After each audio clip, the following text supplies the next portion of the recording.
and sit down.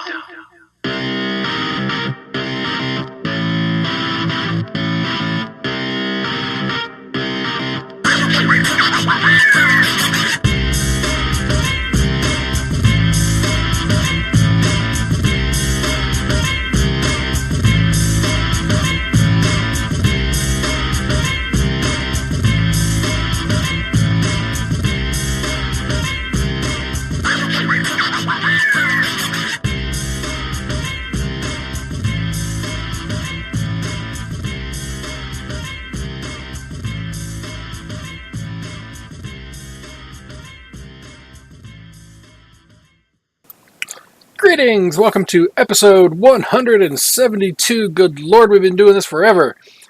Of Epic Fail Podcast. I am the host, Draven Dresden. With me this week, after taking last week off because I told him no, get out. And he said, fine, I have other things to do anyway. Galv has returned. Hi, Galv. Yeah, hello. You had better guests on last week without me. Well, I mean, that's kind of not really up to debate on that one. But yeah. I'm not looking for debate on that. I'm just saying.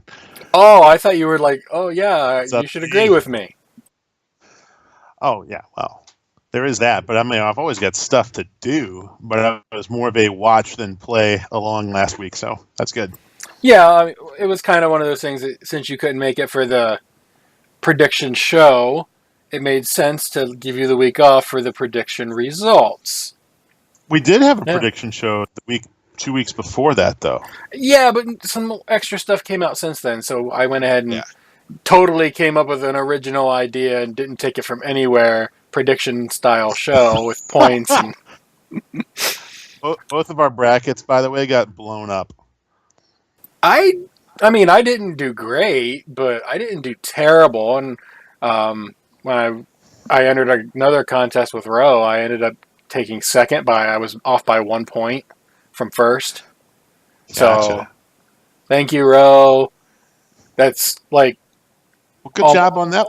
Between both prizes, that's like almost 2 months of paid WoW time. So, because that's where it's going. That's where it's going once the price goes up. So, I still have a few months left before I have to worry about it. So, yeah, cool. Well, I was bummed to miss it, but on the other hand, like I said, life's been super busy on all fronts for me. So I was just like, we'll hit it again next time around, no problem. Yeah, I've already got ideas started for next year because I officially am not allowed to participate. So I have to have 3 people or maybe even 4, depending on how many people I get around to and all that. But get a few people and we'll have a passing of the torch kind of thing for, okay, but by doing this, you're agreeing to come back next year also kind of thing. Because it's going to be the not exact same thing that another show that may or may not be funnier than us does. Look, just because I can't get my eyebrows high as The Rock doesn't mean I'm not funny.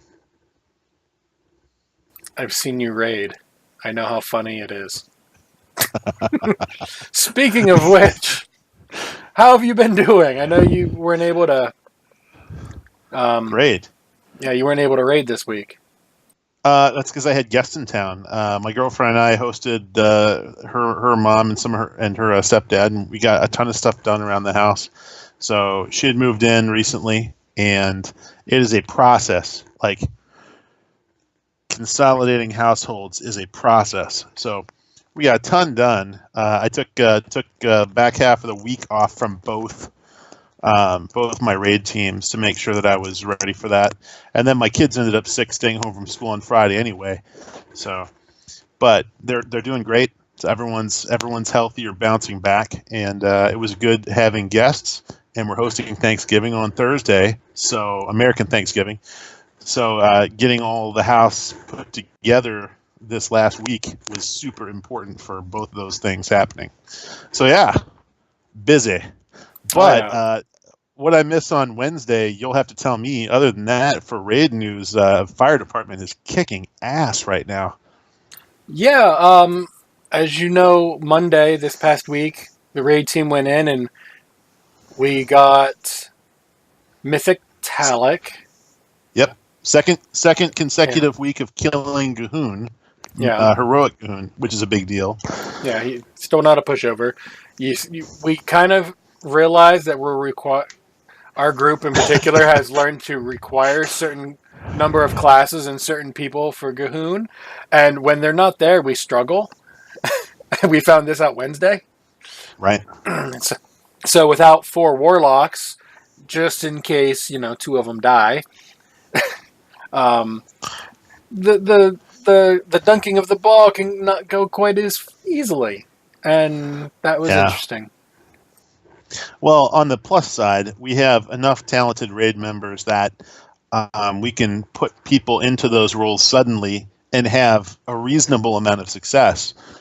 But having the people that are there doing it time and time again and who are trained up on it, boy, it happens so quick. You don't even know. Like, they're up there and they dunk it right when it appears, and it's like 2 seconds for them to get across the floor.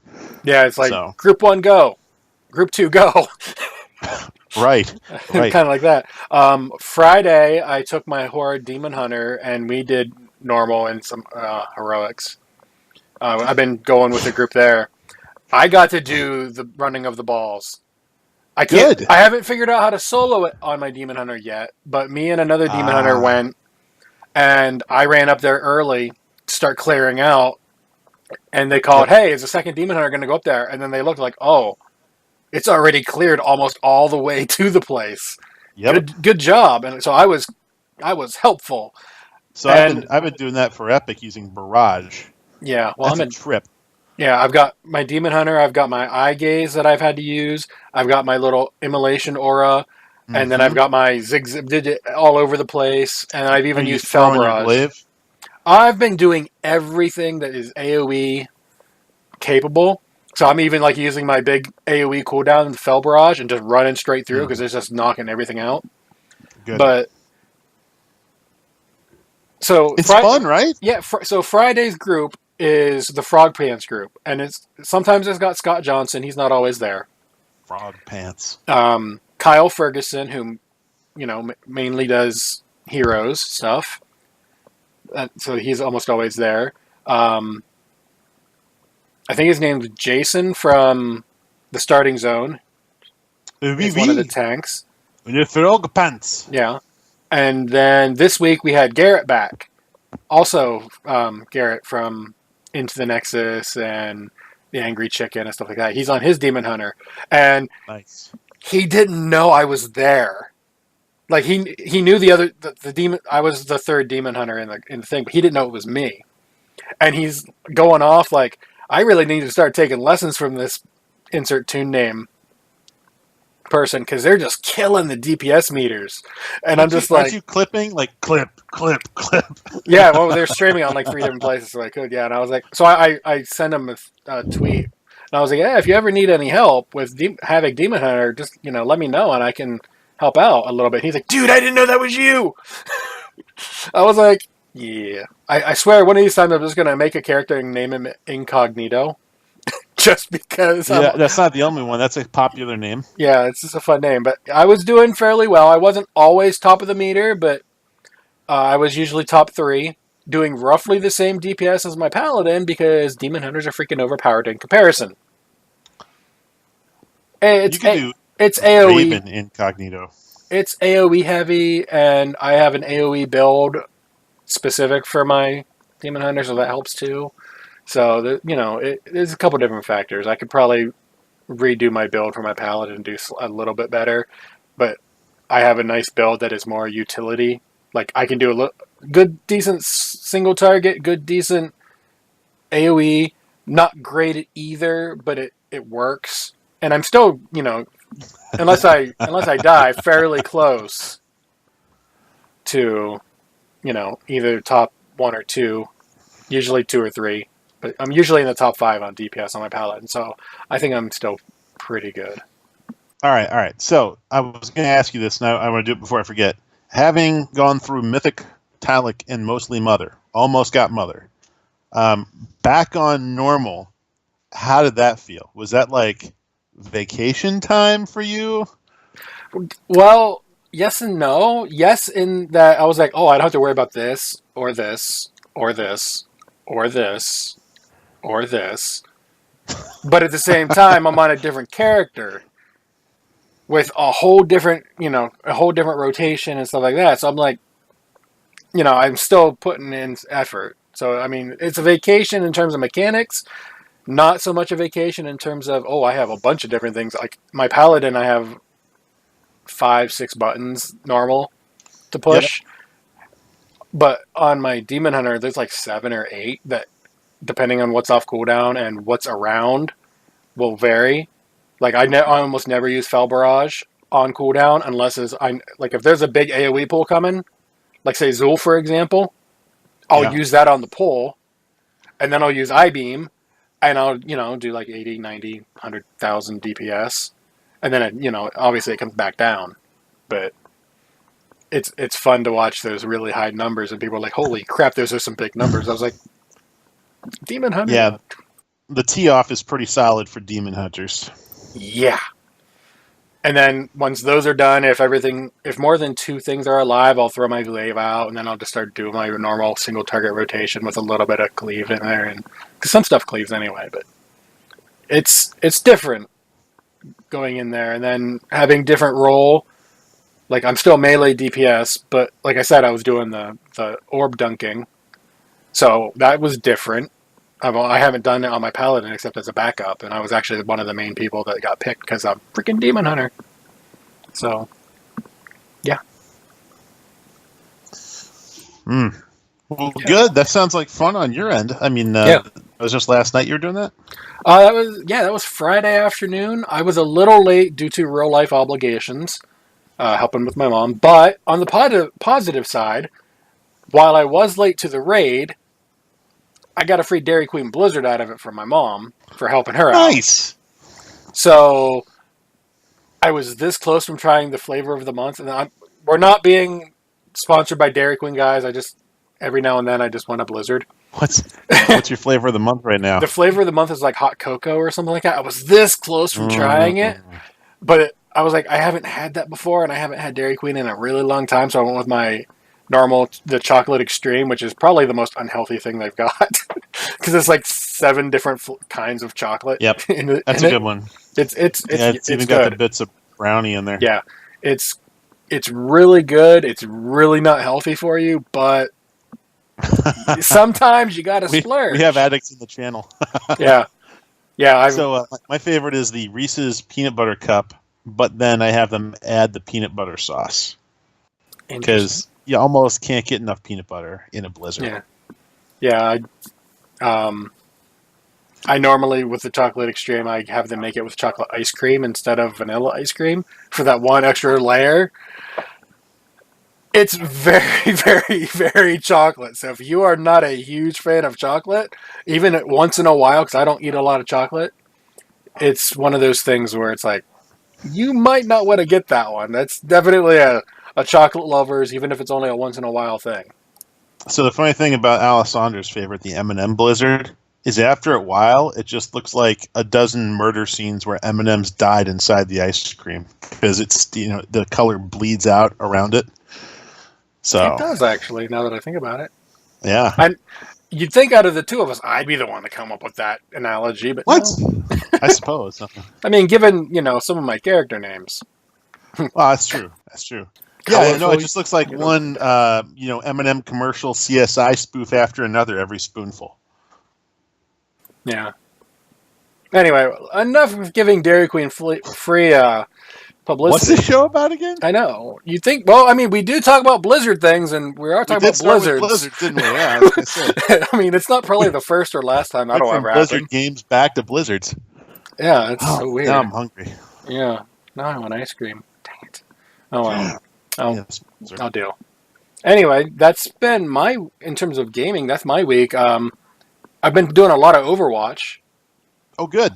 I've actually got to play Ashe several times in Quick Match, and one of the weekly things is no limit, so everyone can play Ashe.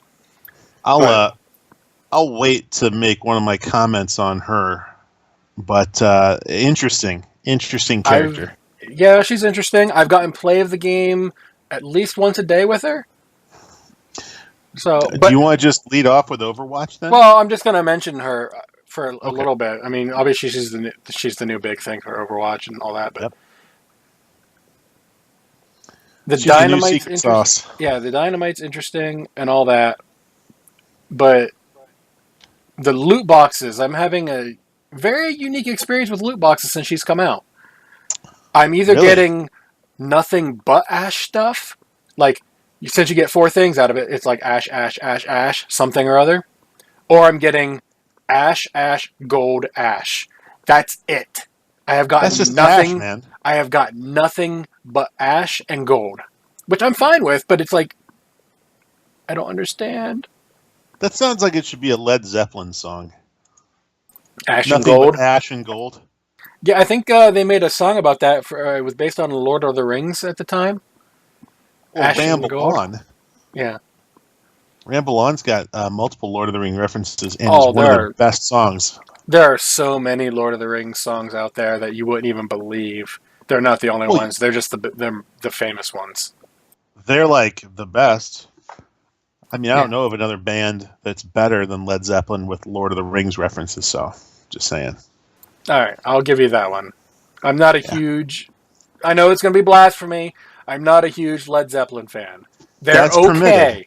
They're okay. I don't hate them. You don't have to be their fan to recognize the magnitude of their quality. They are... While they're not my favorite, they're not my least favorite, and they definitely are on the level of they are one of the more influential bands ever. I mean, right? Maybe close to the Beatles level. They're in that conversation. I mean, Beatles are the top of the S class, but yeah. Yeah, they're good. I'm not gonna I wouldn't pay money to see them in concert. Assuming, everyone's alive. I don't even know. They're not alive. I don't know. One of them, maybe. Yeah, I wouldn't go to see a cover band of them either. It's just one of those things. There are some bands that I like, but not enough that I would willingly go to see them live, kind of thing. And then there are other bands that are, but I really like. How about bands at BlizzCon? I would have gone to see Lindsey Sterling if I was there. Lindsey Sterling's high quality too. Yeah. Hodor, I'm not really a big fan of DJs. He does a good job of it, but I'm not really a fan of it. I absolutely would not. Well, maybe. I absolutely would not have gone to see Train. Absolutely not. I would have avoided that half of the convention hall entirely unless there is, I can play this game that I've been trying to play all weekend. That would have been the only thing to get me in that half. And even then, I would have been like, do I really want to put up with Train? See, but all they need is on the backdrop behind them to have the female necromancer class during Soul Sister. No. There's no saving Train. I don't like Train. I do not like Train. I mean, that is barely one step up of, hey guys, guess what? We're going to have Nickelback play. Oh, come on, Train is a notch up from Nickelback. That's what I said. It's about a notch up. No other reason than Nickelback only has one song that they just changed slightly, and they call it a different track. I've heard from certain people, Alessander included, Train did a good job. I don't care. Train is to music as Hearthstone is to me playing. I don't care. You can't go around equivocating Train with Hearthstone. That's just not fair. I'm not saying they're equal. I'm just saying in the way I look at it, I don't give a crap about Train. I really don't give a crap about Hearthstone. Hearthstone is absolutely higher grossing than Train. That's actually probably true. Yes, it is. No doubt. But yeah, it was interesting. I do hope next year's BlizzCon not only has some of the announcements that I'm already starting to formulate in my head, but a decent, even if it's multiple music acts again, a decent band as the main band. Like Lindsey Sterling honestly should have had the main stage and give Train the smaller stage. I know why they didn't, but yeah. All right, so you're not going to be able to... if I hold my phone up, it's not going to be anything useful. Hearthstone on Google Play, which is the Android's store, top 5 grossing application. I can tell you the number 1 is Pokemon Go. And Hearthstone is in the top 5. So right there, that gives you, yeah, I mean, it's up there. Yeah, things are right there. Mm-hmm. We'll just go ahead and scoot in. Since we're talking about mobile, we'll just go ahead and scoot into Diablo. Now, we did talk. You weren't here, Gal, but we did talk about Diablo last week a little bit. Oh, the new mobile game, Diablo Mobile, Lord of the Salt. Yeah. So, and I mentioned this last week. I do not like mobile games. Certain games work. Hearthstone works as a mobile game because it's the exact same game except it's on mobile. But you can play it on your PC if you want to. And you get this account shared like that. I don't like most mobile games. Like, they're fine for, that kind of style. Like, even Pokemon Go, not my kind of game. Fine, whatever. They had a really good update to Pokemon Go recently. I'll digress on that some other time. Yeah, I will take your word on that. I don't care. Yeah. But I don't know. I've played games like what they seem to be putting out for Diablo Immortal. While it wasn't actually Diablo, it was another one. I enjoyed the game that I played, but I'm glad that it was only like 6 hours long, total, start to finish. And you could replay as other characters and stuff like that. That's not a big deal. But it was also, there was no pay for anything. I think it was like a $3 game to play, and then So here's one thing that I would say about that is I joked around with some people when I saw that come out live. Like, people were watching. I was at work, but I had joked that the mobile game was Herodric Crush, where it's like you have to match 3 gems in the Herodric Cube, and it would give you. That would actually be a pretty decent game, I was thinking, because then you could make potions and they'd have effects, and you could just have at the top of the screen the little guys run through the dungeon, and as they kill enemies, they pick up the loot, and the loot flies into your Herodric Cube and populates the gems. So that would have been fun too.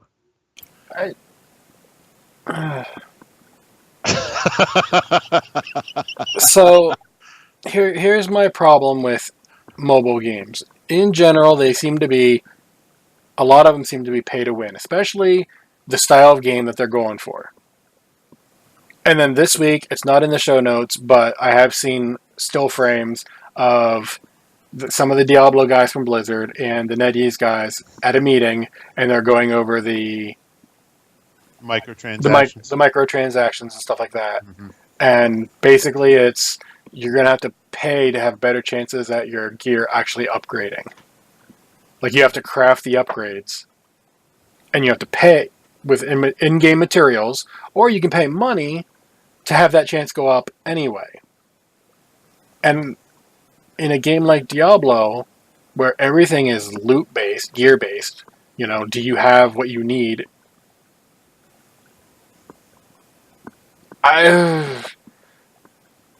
If this ends up being what they go with, I'm not even downloading the game. Like, I don't think they're going to charge money for it. I think it's going to be 100% microtransaction funded. Yeah, I'd probably think that. But if this is the case, I don't care if it's free. I'm not getting it. I don't know if my phone could handle it. You got to remember also that other markets, and Alessandro put something in chat that reminded me of this regarding China's regulation of microtransactions in mobile games. But other countries around the world, aside from the U.S., have extremely,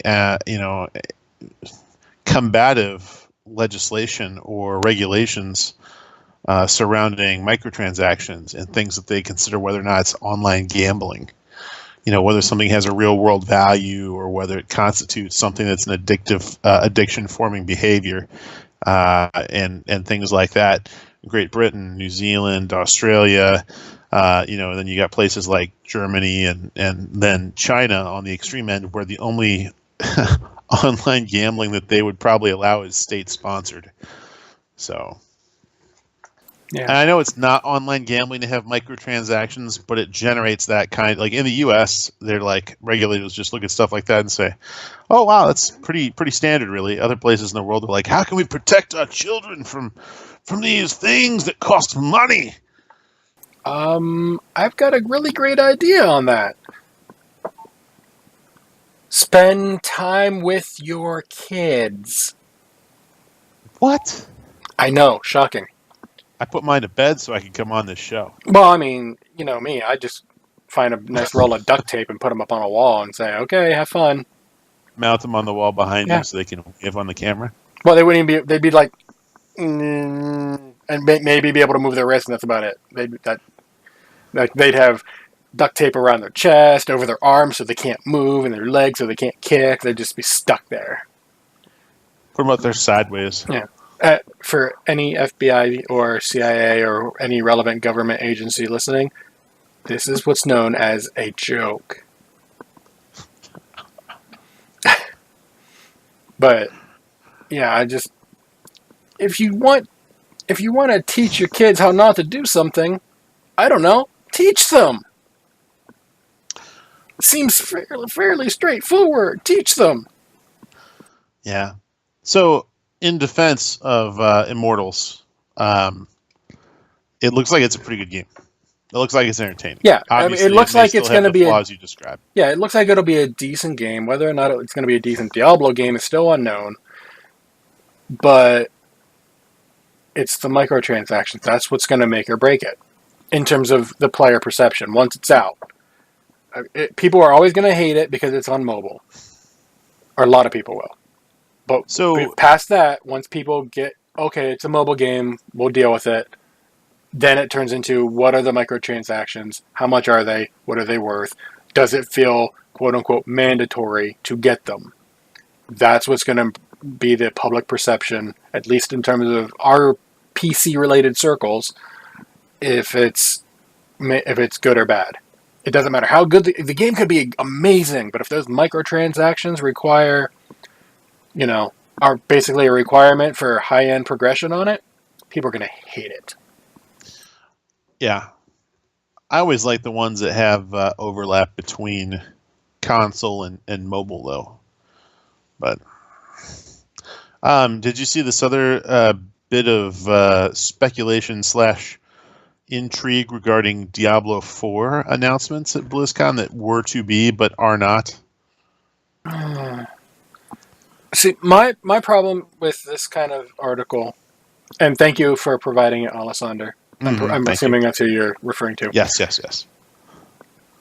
First we hear, okay, Blizzard was going to release Diablo 4, but something went wrong and they couldn't show it. Then Blizzard was all, no, we weren't planning on showing it at all. And now, oh yeah, they were. And it's just going back and forth. Honestly, to me, it seems like Diablo 4 was being set up as a teaser at BlizzCon with Immortal and then something else. But that's just me. And then if they say, no, we weren't going to, okay, that seems really strange. Whatever. And now they're going back. To me, it feels like it was a setup for D4 teaser. Whether it was or not, at this point, it seems to be a matter of speculation. And unless they publicly come out and say, yeah, we were going to show it, but something happened. There's a plus and minus, I think, about this, is that I think it's an inappropriate response to heap criticism on Blizzard for not having a Diablo 4 and for putting out an announcement on Immortals. It's a new Blizzard game in the Diablo world. That's totally applicable. You can take it or leave it, but they showed up with new content for Diablo or the Diablo universe. Especially if there's Diablo 4 still in the works. I think that people are just piling on the drama train, really, is what it is, with regards to that. It's not a betrayal of the fans. It's not you can criticize the quality of the game, I think, or the structure if it's overtly a money grab with no content behind it, a la If you remember Star Wars Battlefront 2 or the new Battlefront series EA put out, where all you had to do is it set triggered EA legislation. Yeah, all you had to do is set EA on that one. Right.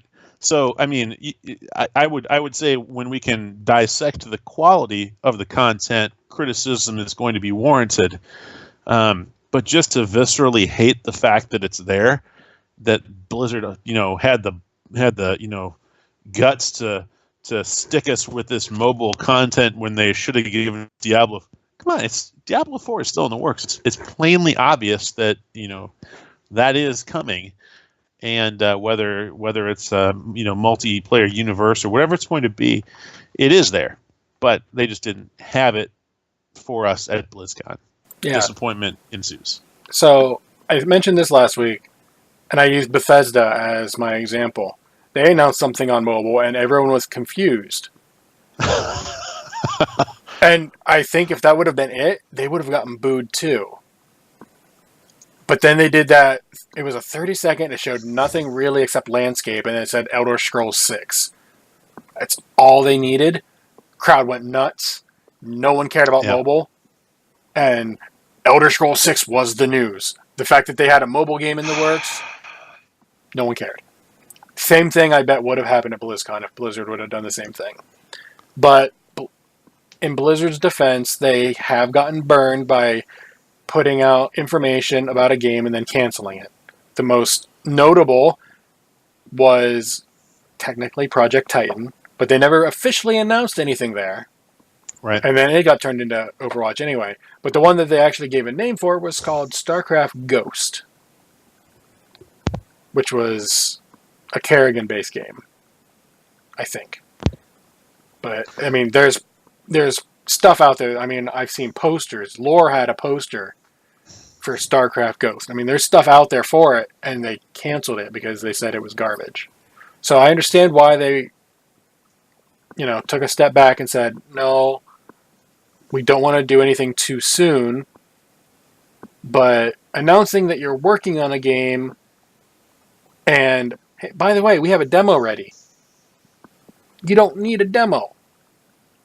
Anyway, let's move on from Diablo, because, I mean, what are we going to say now that hasn't already been said either by us or by someone else?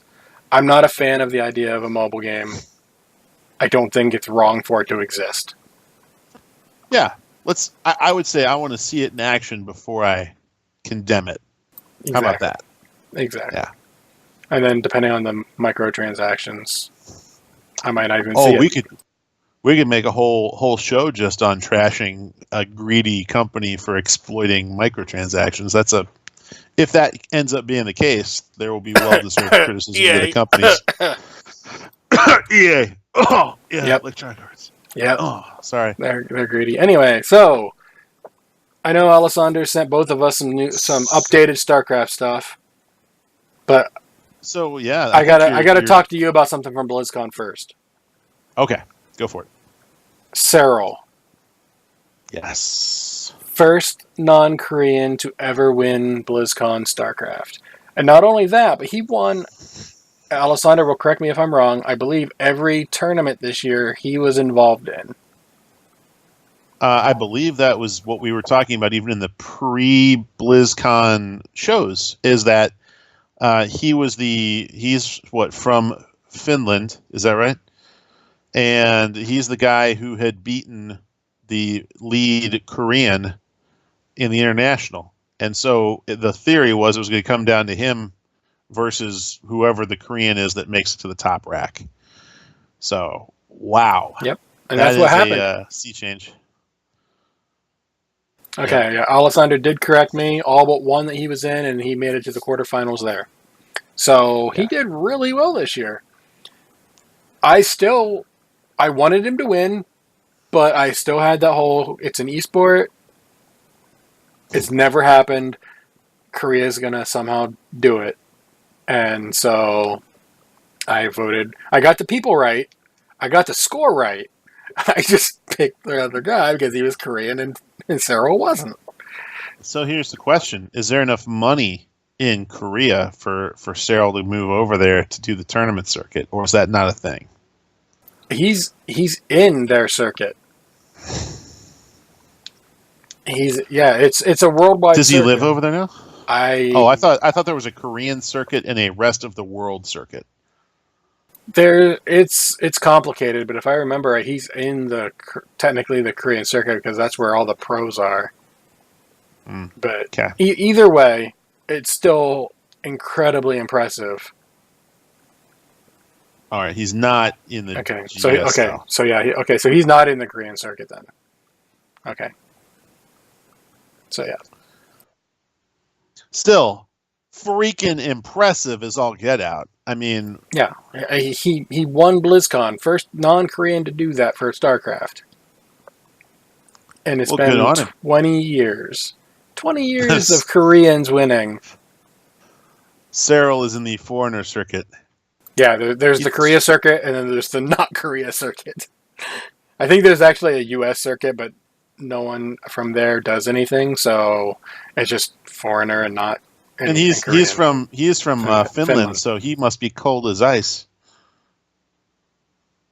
But anyway, in that foreigner circuit, and when someone who's not from Korea wins, it feels like the first time. Yeah. Okay, I'm just going to move on. I wanted to ask you about your thoughts on a non-Korean finally winning. I mean, obviously, it's great, but I think it's good for the game because it just opens up possibilities. It's not like you have to be in Korea to be a pro at this game. But still, it's just healthy having variety. It's like when Tiger Woods started winning in the PGA, it just shook things up to a point where there's more people that might be interested in playing StarCraft because he won, whereas before it was blooming largely in Southeast Asia. Yeah, I do know a couple people who this couple took their kid. And because Cyril won, he got the autograph, which looks like a kid would write it, printed and not a signature. It's just literally he prints it. But then again, epidemic. Well, to be fair, their alphabet looks different than ours, so that's probably why it's done that way. But after Cyril won and this kid was rooting for him, that kid was like, I'm going to do that someday. Yes. So you're not wrong. Maybe it might be another 20 years before it happens again, but presuming StarCraft is still a thing then. But isn't that fantastic that it's still a thing now? Well, I mean, it's StarCraft 2 now, but yeah, that's still pretty. It was the original esport, and then Warcraft 3 came along with their Dota map, right? And then I'll throw this at you. There's still a Tecmo Bowl world champion crowned every year in Iowa. Tecmo Bowl from the Nintendo Entertainment System still has a worldwide tournament. I'm just going to put this out there. You know why? Because they can't do anything else. Still, I mean, my point is that call it 20 years later, it's still something. These are persisting ideas where someone finds something they enjoy, and they dedicate their hobby time to it, and they can still play at a highly competent level. So yeah, but I just still think it's amazing that he managed to do it. And then it's not in our notes, but did you see that they're doing the video game awards? And they announced some of the nominees and stuff like that. I did not. So this is completely a sidebar off our notes, but they have like best. We're off track. I know, shocking. But they have, I think that's a category called Moment of the Year and stuff like that. Cyril winning did not even get nominated.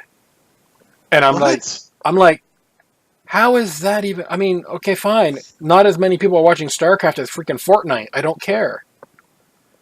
It's the first time in 20 years this one thing happened. I mean, Red Dead Redemption's up there for 2 billion of them, and all this, but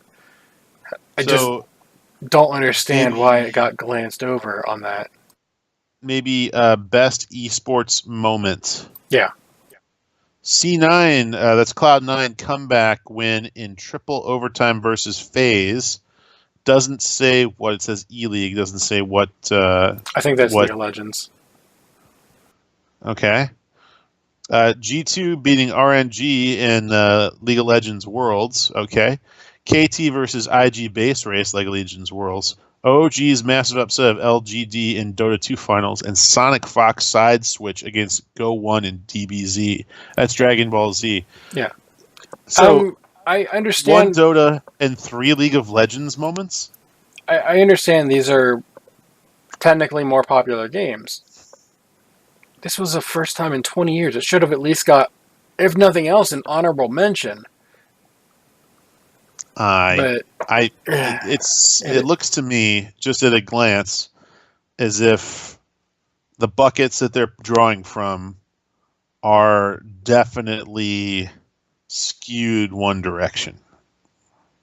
Yeah, they got to make money too. But yeah, if you're not gonna put, at least make it look honest. Yeah. But like I said, that was a sidetrack. So moving on. Good sidetrack. Yeah. Alessander in chat just said Cyril has gotten an interview on ESPN. So good. I hope that it raises the profile of esports. Yeah. Well, StarCraft in particular, but yeah. Anyway, we're going to go ahead and move on. Heroes, we already know Orphea is out. If you got a virtual ticket or at BlizzCon, she's free. If you do not have her and you meet those requirements, log out, change your password, log back in. I've been told that works. But anyway. They just want you to change your password. Well, I mean, you should change your password every so often anyway. But that's not the point. Mm-hmm. So anyway, Orphea, a.k.a. Coffin Girl. She is now out. She carries a coffin on her back. She's fun to play. She's definitely strange. Like, she's kind of melee, but kind of range. You got to mix it up a bit. But the thing I want to talk about with her is her win rate in Hero and Team League. I saw that. Now, run this by me because I think I understand this. 45%. I rounded up. It was 44.8% when I looked, and that was yesterday. That was when I last looked. I haven't looked today. So frame this up. It's been going up. It started at 41. Like, if she is involved in the game and gets picked in a Hero or Team League game, she is losing more often than she's winning. Yeah. And for a new hero, that's weird. But okay, that's where I thought you were going with this. But, gotcha. Okay. But here's the thing. She's only really getting picked in the lower leagues, like bronze, silver, gold area. She's not getting picked in the higher leagues because she's getting banned. Which means the people that are going to be good with her aren't playing her.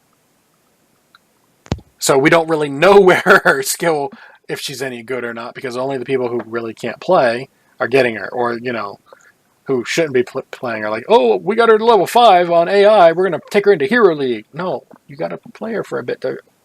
You're not freaking Dunk Train or whoever else is out there, Trixler, or any other high-level player. Is it possible that she's not a plus 50, but the reason she's getting banned is because it's an unknown in comp? Not because she's overpowered, but because people are unwilling to roll the dice on some, mysterious new character? I mean, it depends. There are some heroes that will get banned no matter what, because they're just, the view of them is they're overpowered, or they don't want to deal with what they can do. And with new characters' case, a lot of times, you'll get the bans, but in her case, she's only getting banned higher up, which makes sense, because if a new character gets released into the wild on the higher up place, you're not only playing as people with skill, but you have the unknown on top of that. And if they're thinking they're good enough Right. on her, Okay, so yeah, that's kind of the question I'm getting at, because if she had a higher win rate, let's say she was in like the 53, 54, 55 range, yeah, I mean, she's not outside she the would be window of acceptable. right. She's in the ballpark of Barely. playable. Yeah, She's well, playable. they I mean, generally she's want getting about picks. 47, 53% win rates Yep. on all their heroes. Yep. So she's a little under right now. But at the same time, like I said, it is the lower leagues that are getting to pick her. Okay. So it's really hard to gauge where she's at.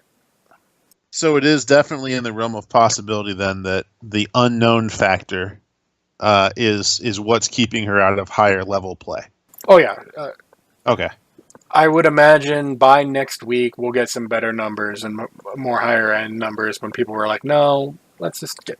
Unless she really is overpowered in that league in high level play, and then she's going to continue to stay banned.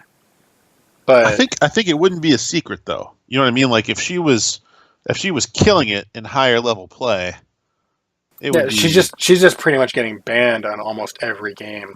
Like first ban, Orphea, get out. That kind of thing. Is it maybe it's some sort of boycott of mixing up the meta? Yeah, it could be any number of things. It's just what I just looked at it, I was like, that's actually kind of low for a new hero. Like usually a new hero comes out, and even the low level leagues, she'll have a decent win rate because right. No one there's that unknown.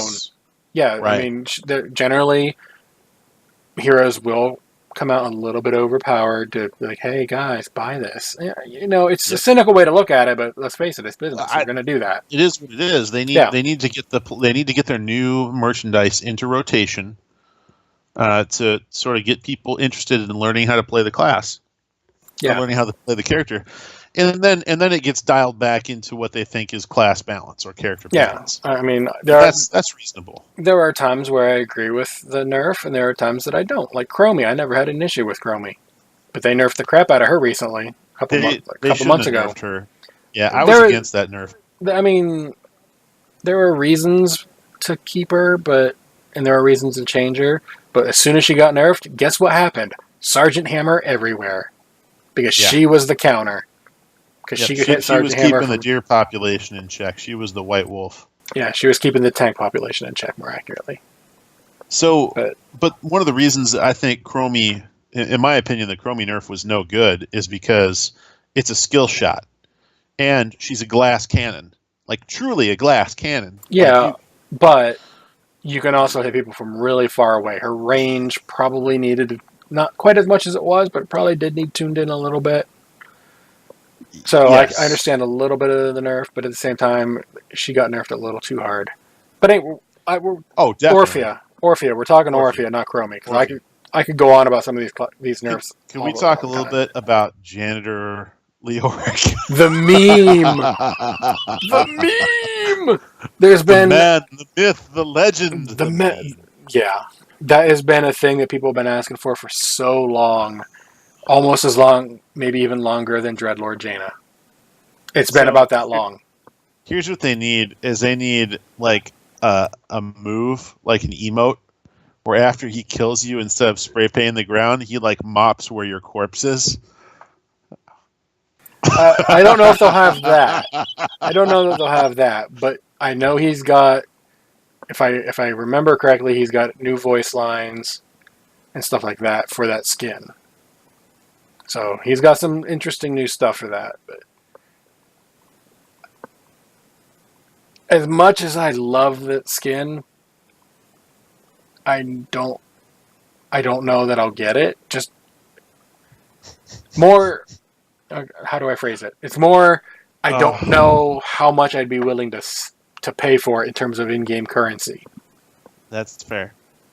Generally, when they first come out, they're really expensive.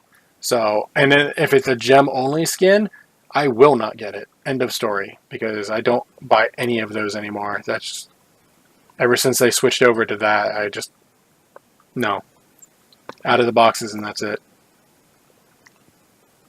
But yeah, I just with going back to Orphea, I just found it weird that her win rate was low, considering she's new, and usually they start a little higher than that. I agree. That is weird. But, it is what it is. All right, so Galv, this is your chance to talk about Hearthstone. Here's what I know. There's 135 cards in the set. It's a troll expansion set in the Gurabashi Arena. And there's a new keyword called Overkill, which is basically if whatever you're doing does damage more than the life is left, it gets to attack again. And it'll keep doing that as long as A, it lives, if it's a minion with that, or a weapon that has armor left, or it dies. Yes. That's what I know about the expansion. All right. So I'll tell you a little bit about what I know already about this. First off, the intro packs, I think when they want people to buy into the card sets, are getting better and better. They're trying to keep it. They make a lot of money when they roll out a new expansion because everyone needs to get up-to-date cards, except if you play in the wild category. So what you're seeing in a lot of these sections is overkill cards are going to build off of other synergies to keep them alive, to keep them in the game, to keep them fighting. So what I think you're going to see out of these card combos are chains of attacks where if you don't control the board, so the difference between like an aggro, board control, face, hunter, the whole idea of a control deck is you have minions left on the board, the other guy doesn't, or the other gal doesn't, right? Make sense? So the penalty for leaving one of your opponent's minions on the board could be painfully high if it's one of these overkill minions, because you can combo them up, keep them fighting, keep them doing damage, clearing guys out. Yeah, but I know there are cards out there. I don't know if they're still in play, where you put the card down and you can pick another card to become immune to damage. Yes. So they exist. You put or that Divine Shield, which is a one-hit immunity. Well, that's what I meant. Right. But oh god, overkill on a warrior with commanding shout, where they can't go under. That would be okay. Well, I'm glad I stopped playing. See what I'm saying? Yeah, there are combinations out there that I'm like, once you start thinking about it, you're like, oh god. There's a warrior weapon, 6 cost, 4/4, meaning 4 damage plus 4 uses. That's overkill as a warrior weapon, which means that your avatar can attack 4 times. Now, that's not even saying 4, because a lot of the warrior pirate deck combos can add to your weapon's durability. So, I mean, there's... So... Yeah. I say I don't care about Hearthstone, and that's mildly true. I don't care about it enough to actually play it. Okay. Once you fall behind, you're so far behind, it takes too much money to catch up. Or way more time than I'm willing to do. It takes like a year and a half. That being said, there are things about it that I do like the weird combinations and stuff like that. Like, if you can keep up with it, then it can be a fun game. It's just, once you fall even a little bit behind, you're just screwed. Yeah. Yeah, I've definitely felt that. Whereas I got up to rank 4 back in the, I guess, the fall of last year. I've been playing regularly, but not, I've been learning more than playing. But I'll tell you what, the level of even casual competition in Hearthstone is up. The card decks that have come out have made even casual play nail biting. So, yeah, fighting your way through rank 18 is just as bad as rank 12. You need a quality deck, which doesn't mean an expensive deck, but unless you're a master deck builder for Hearthstone, you need to go out to like Hearth Toast or Hearthzone.com. You know what I mean? Like, you gotta go find who's playing what decks steal their ideas and trigger them or customize them into what cards you have, and play with basically someone who's an expert's deck. Yeah. And I've always found you can use, like, you need 2 or 3 decks. Like, certain levels, this deck will work. Certain levels, this deck will work. And then when they say, yeah, this deck will work all the way, and you're like, I'm getting destroyed. Well, what are you fighting? Are you these particular classes? Correct. If you're fighting these classes, then you need to switch this card for that card. And I'm just like, maybe you could say that in your description?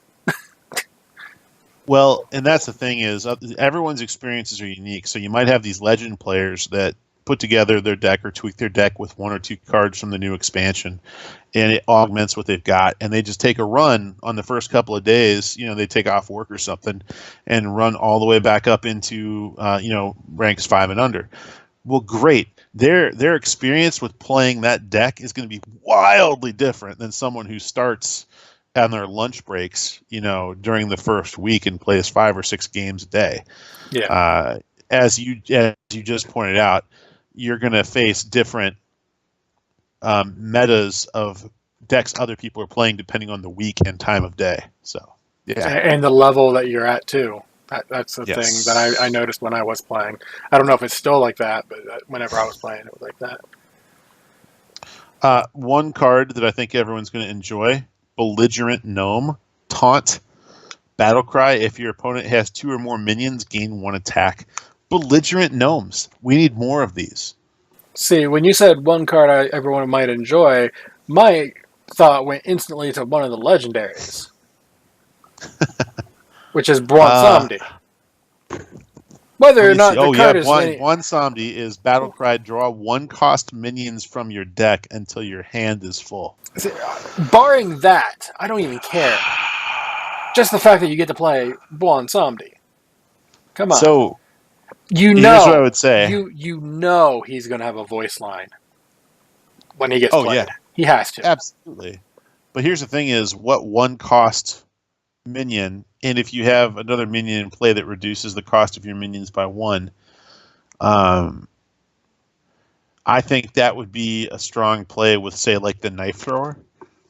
Where... There are so many possibilities out there. We don't know how everything works yet, but I just the idea being, like, I might play it every so often just so I can get Bronsamdi. I seriously doubt I'm going to try, honestly, but it's just one of those things. But the picture's pretty cool. There's that. Have you seen it? Yeah, I've seen the card. I'm going to, even before I decide to, if I do decide to try to get that card, I'm going to wait till I find out if there is a voice line. Because if there's no voice line, I don't care. I would want that card just for the voice line. Yeah, I sent you the link. It's a pretty damn good card. I mean, I think the art's up there. Well, good. Yeah, that's Hearthstone news. I think that the number of cards is a little. It's good. It's a good number. You don't want to have too few. You don't want to have too many. When they get up near 200 new cards, it feels like your cost to collect most of what you'll need is exorbitantly high. I think just around 100 to 140 or 150 is... They're going to make their money, but they're not going to gouge collectors as much as other games could. So yeah, I mean, I will say this: a lot of times, Blizzard their stuff tends to be on the expensive side, but the quality of what you get is usually generally worth it. Yeah, there are exceptions, like the BlizzCon statues this year. Those don't look like they're worth the money to me. The Sourfang again. I mean, they look nice, but they don't look like they're worth. But yeah, it's just one of those things. But your mileage may vary there. You never know. Bob, do something about these prices. Yeah, Bob, do something. So, Ashe in Overwatch. We're going to go back to her since we mentioned her briefly earlier. Go into no limits. You're almost guaranteed to have 10 or between 10 and 12 Ashes. Usually it's about 10 because one person on each team will usually pick either a healer or a tank just to try to round out the team a little bit. And what's really fun is when one side says, hey, we've all got alts. Let's use them. And then, like, 1, and then 2, then 3. Like, not all of them at the exact same time, because that would just be insane. Unless it's, like, a last-ditch effort to defend. But, So, like, say you're on the side that you're pushing the payload. You push out one, and he can help clear out, or it gets taken out real quick, depending on, the team makeup and all that. So then you do another. And another. And, I mean, just constant bob. So you have the body advantage, even if a member of your team dies, as long as they weren't the next person. Okay, so good question in chat. What's a good counter character for Ashe? I was going to mention this earlier. How about McCree? It depends. It depends on your play style for Ashe, honestly. If you like getting up close and just, rapid fire, bang, and then throw your dynamite out there, then you're going to want someone like Widowmaker as a good counter. Brigitte is still a good counter to freaking everything. But if you're... I was going to be salty about this. So they bring out the video of the new Overwatch character, and the video is all about them getting their ass handed to them by one of the original characters, McCree. Don't you want to see like a video where you're like, oh, I want to play this new awesome character, instead of them getting owned by McCree again? Right? I was in a game earlier today, and we had a McCree on our team, Ashe on our team, and the other side of McCree and all that. It was a quick play game. My team's McCree managed to get behind everyone on the other team. Hold on, it gets better. He had his ult ready. I was waiting for that. Ashe had Bob ready. She throws out Bob. The enemy team converges on Bob to kill him. McCree pops his ult. Team kill. It was brilliant. Oh, I was like, I looked. They were not they were not partied together, so they weren't in their own little voice chat. I was in team chat because it just automatically joined me, and I mean, no one talked. But it was just one of those moments, and I was like, I wish I could have been either one of them too. My play of Ashe is more of a range, more like a Widowmaker, like a long range.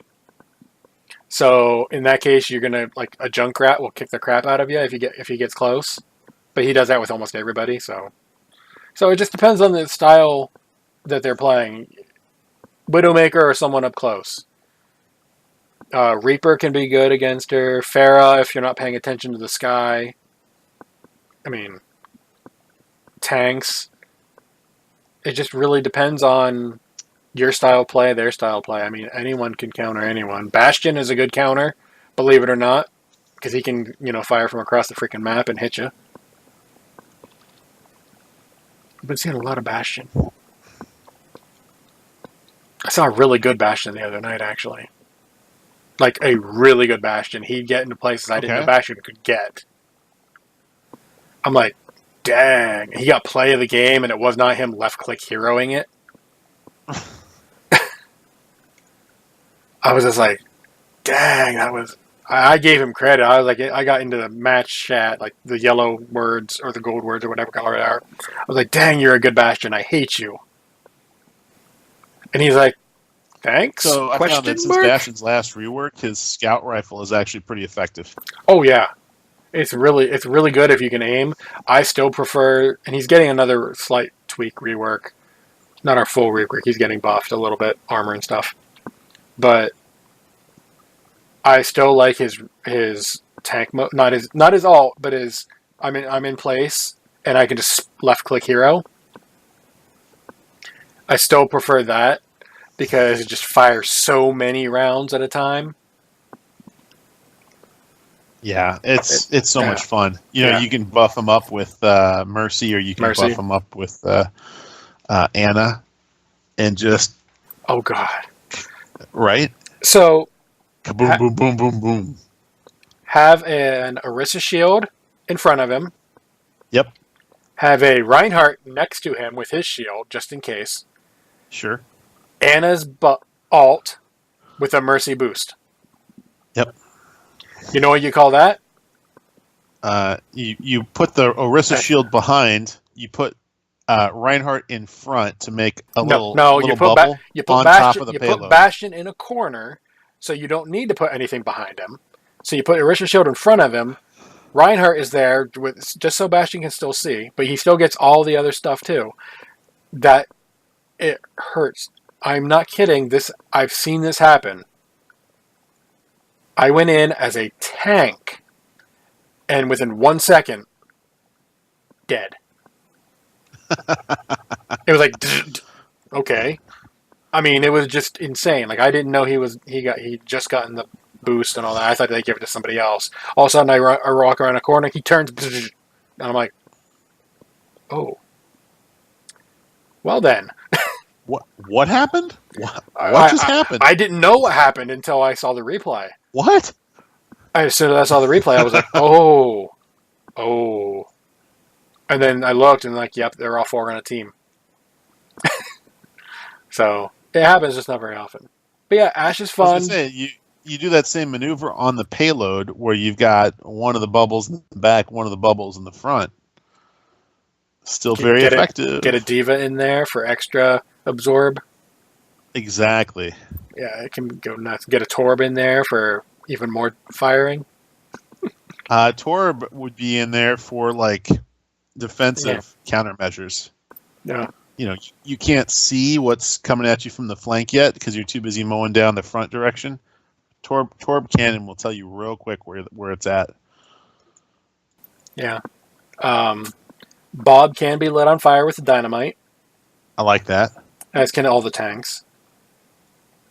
He gets headshot, so he does take extra damage from being headshot. He has fairly long range on his little hand cannon thingy. He's been upgraded since McCree last saw him. So, a Pharah can outdistance him. Widow can outdistance him. Junkrat... if you arc it just right, maybe. Not really. Ashe obviously could because she has the scope thing too. But Bob is dangerous, but generally not a killer for a tank because they usually have some sort of an escape where they can do something to screw with him. Roadhog Hook can screw with Bob because whenever you throw Bob out, you want him where you're aiming him, and if it's off by just a little bit, that could screw up sight lines and all that. Diva can knock him back.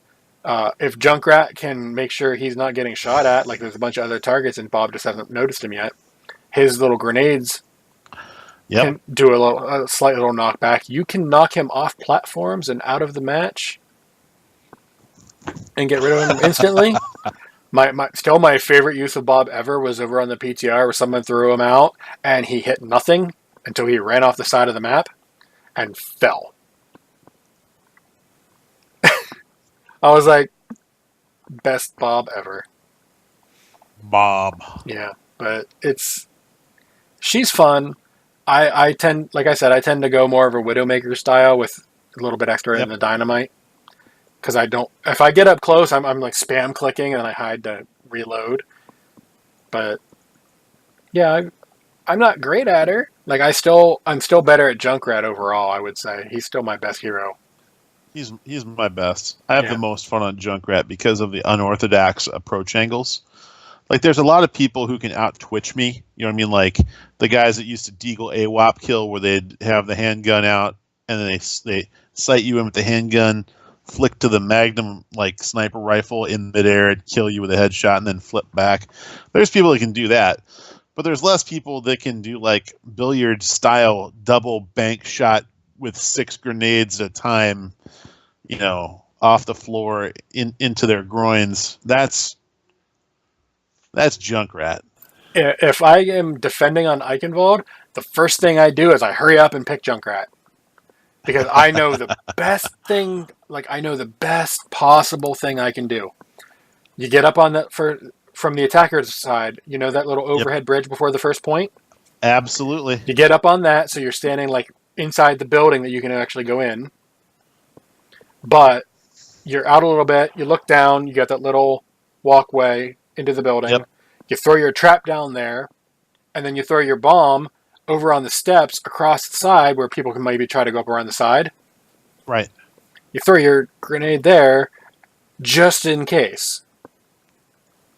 And then you just fire under the little ledge that the building sticks out of. It's a strong strategy because you're playing angles, playing Yep. walls. There's no other character that plays walls. Not like that anyway. Yeah. And I think I got 23 kills before doing that. So it's really hard to get past. As long as the team is there with you, it's really hard to get past that kind of a defense. You just need It's a bummer when the team's not there too. Yeah. Well, I mean, usually the team's up there. They just don't play along with that kind of a defense, or they're all DPS heroes and there's no healer or no tank. Because you don't really need both. You just need one. Yeah. For that style of defense. Both helps, but you can get away with it as long as the team's working together. And you just get them stuck in that one section, and it's just so hard to get past it. It's so much fun as defense, and I look for it whenever I'm on offense. It is good. Yeah. Alrighty, well, I think that's gonna cover Overwatch. There's no other topics, right? Oh wait, there's one. Yeah, well, yeah, there's one, and there's a lot of stuff on here. Most of the stuff we covered, or it's just going to be kind of a mention kind of thing. Sure. There's not a whole lot of in-depth, holy crap kind of stuff, which is why, for anyone who's been on the show, you'll know that I usually have a lot of links so you can look it up if there's anything needed. This one didn't have that. It's just, hey, there's this, and there's this, and there's this. I was going to say, we definitely covered StarCraft. We did. We didn't cover everything you sent us, Alessander, but... Well, that is StarCraft. That's the big news. Yeah, I mean, if you want, we'll go back to it after. We can play nice. All right. So anyway, for Warcraft, first up, Blizzard has a new charity pet, Whomper. Yes. Which is basically an adorable little Yeti. I will voluntarily donate a Whomper if you can contrive a method by which to distribute one to our viewers tonight. I'm assuming that means someone in chat. Yeah. Someone in chat who likes World of Warcraft pets who does not have Whomper yet could win a Whomper tonight. See, if I would have known about this ahead of time, I could have thought of something. So I messaged you on Discord. Yeah. After the show started. Yeah, we did start, didn't we? Yeah. We'll figure something out. It would have to be like an answer to a question or a code word or something. Ah. And then we could just we could just do a /random. Ooh, I didn't know that Shield's back. Yeah, he's a big pet too. He's like bigger than a gnome. Grande. But anyway, yeah. It's going to code.org charity, which is basically women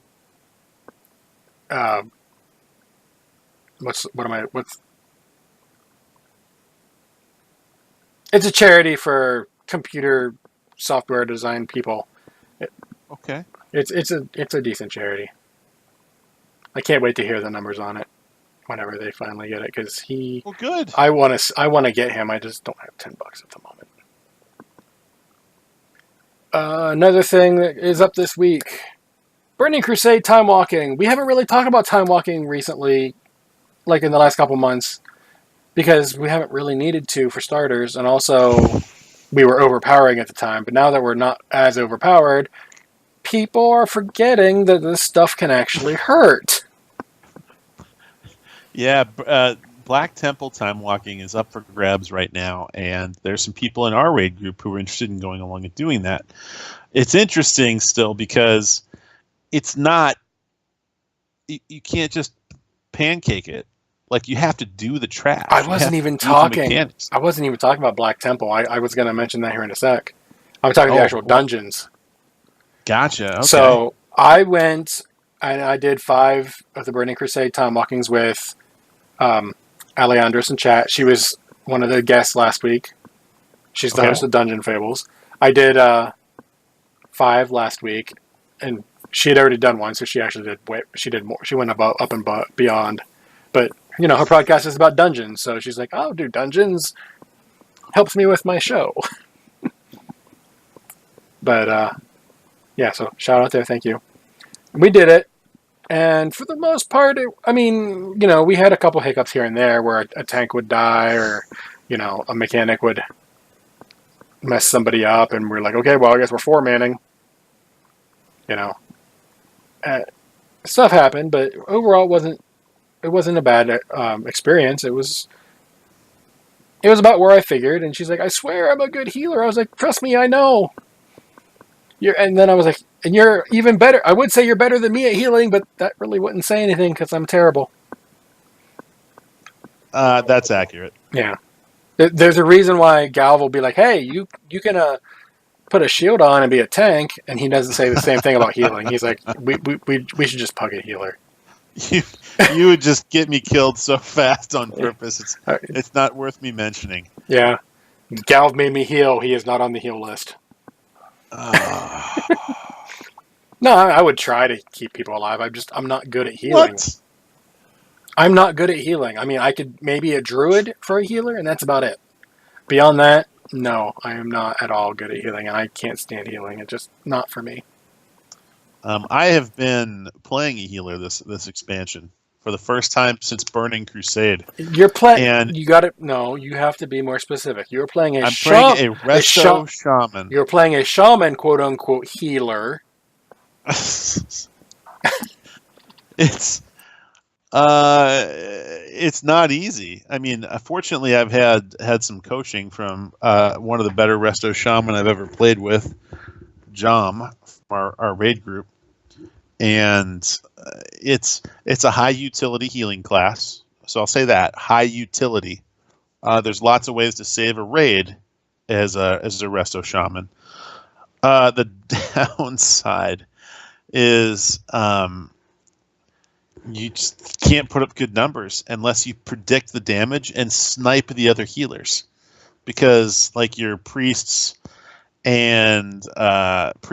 druids, and paladins basically can preempt shaman heals. They just do.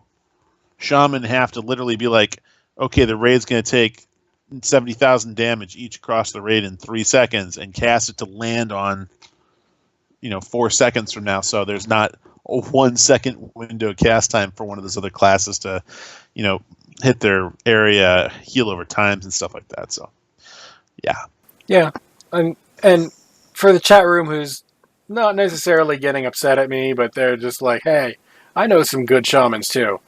I'm picking on shaman right now. I don't think there's a problem with them. I think they might be. I think they might be a little underpowered overall. They are underpowered right now. Yes, but I've seen some shaman, even this expansion, do some amazing things. So I'm only going on with the meme. I'm not actually saying shaman are garbage. If I was going to do that, I'd be talking about hunters. I can't imagine why. Yeah, but no, it's legit. What I would shamans are in a bad place right now in this current meta, but there is you mean the bench and dollar? You mean the bench and Dalaran's not a good bench? The bench and dollar. That is brilliant. The guy who came up with that is brilliant. Yes, it was amusing, but yeah. Anyway, getting back to the time walkings, I did my 5. I got a piece of gear that instantly got tossed into the scrapper. Okay. I did find out that you can't scrap time walking gear. Oh. So kind of a bummer. you can vendor it. So there's that at least. I did not go into Black Temple, although I do know some of our raid team did try to last night. And I didn't go because I had other plans. But I know Turarts went with them. And I don't believe they got past boss number 1 in like 2.5 hours. Ouch. Well, it is a difficult raid. Oh, yeah. The time walking one is very difficult. And there's no shortcuts. You have to do the whole shebang. Yeah, I mean, there's a few trash cover to cover. There's a few trash packs and you can skip, but only a couple. And they cleared it all out and all that. They were literally having trouble with the boss. And I'm just like, keep quiet. You're just going to get yourself in trouble. You're not there. Because I had her stream up while I was doing some other stuff too. And I'm just like, it's not a matter of the DPS. It's a matter that some people aren't doing the mechanics right. That's what I was saying is there's no shortcuts to the mechanics on any of those fights. They are merciless. Yeah, and he's one of the easier bosses in there. Like him versus if they would have got all the way to Illidan, it would have been like 2.5 hours on Illidan alone. And then some. Either that or they would have been like, oh, we actually have to do mechanics, and they would have figured it out by then. But I know our raid team, mechanics aren't our strong suit. Nothing against our raid team, but it's true. I mean, don't put your mothballs over here because you're going to spread it on everybody. Oh, you just did. I said don't do that. Kind of thing. Keep your herpes to yourself.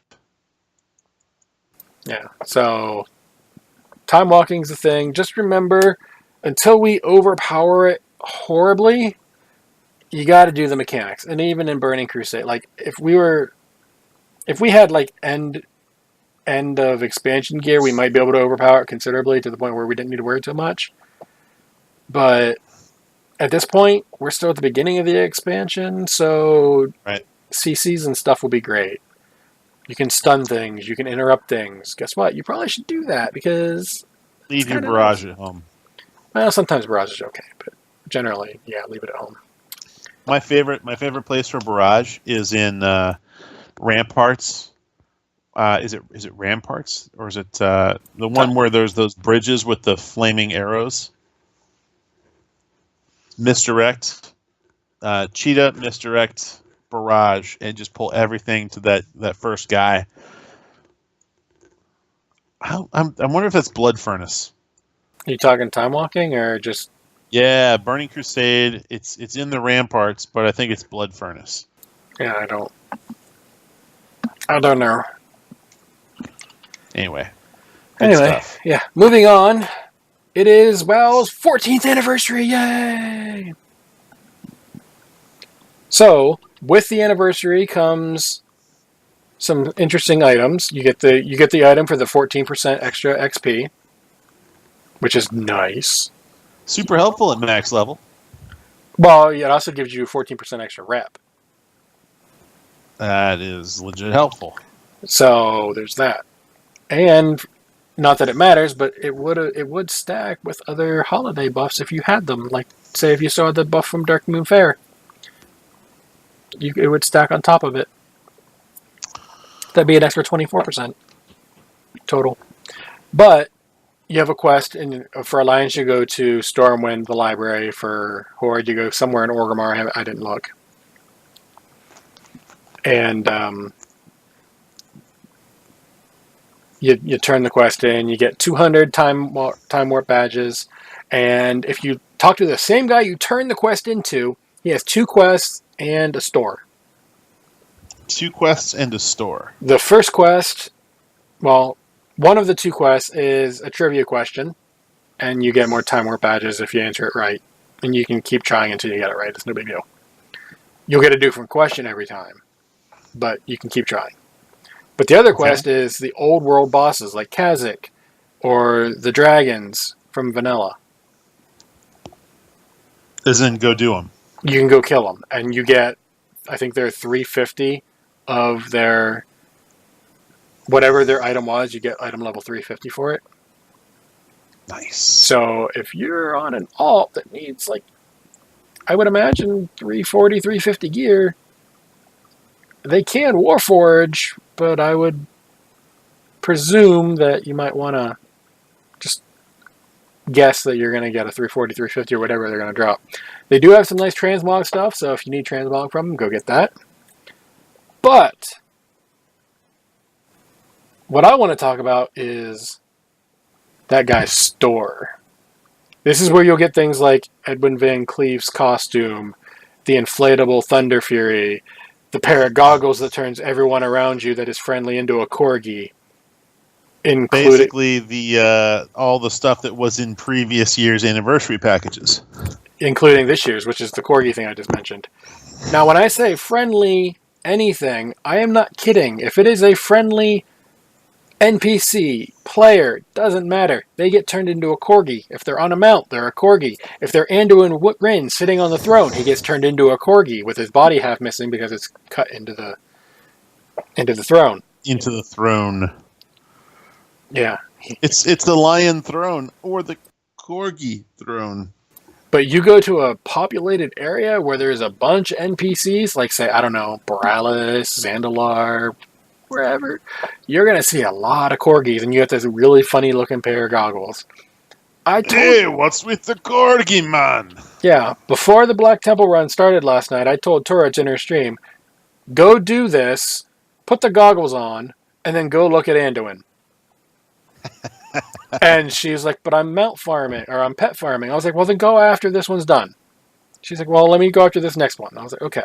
So she finished the next one, and she went, and she's like, that is amazing. That was absolutely worth. She's like laughing because it's so hysterical. Corgi Rin? Yes. Yeah, that was, I mean, it is just crazy. And it's an all-year toy. It's a toy. It lasts for 10 minutes. It has a 30-minute cooldown, so it's not a permanent toy. But, you know, it is what it is. But yeah, corgi. Someone over there really likes corgis because the first dog pet we got outside of the Perky Pug was a corgi. We got a fire corgi. Okay, we got a toy that turns everyone into corgis. I'm gonna bend salty here and ask you the critical question: are you happier with the WoW Anniversary box that you get in game than you were with the selection available from the BlizzCon loot box?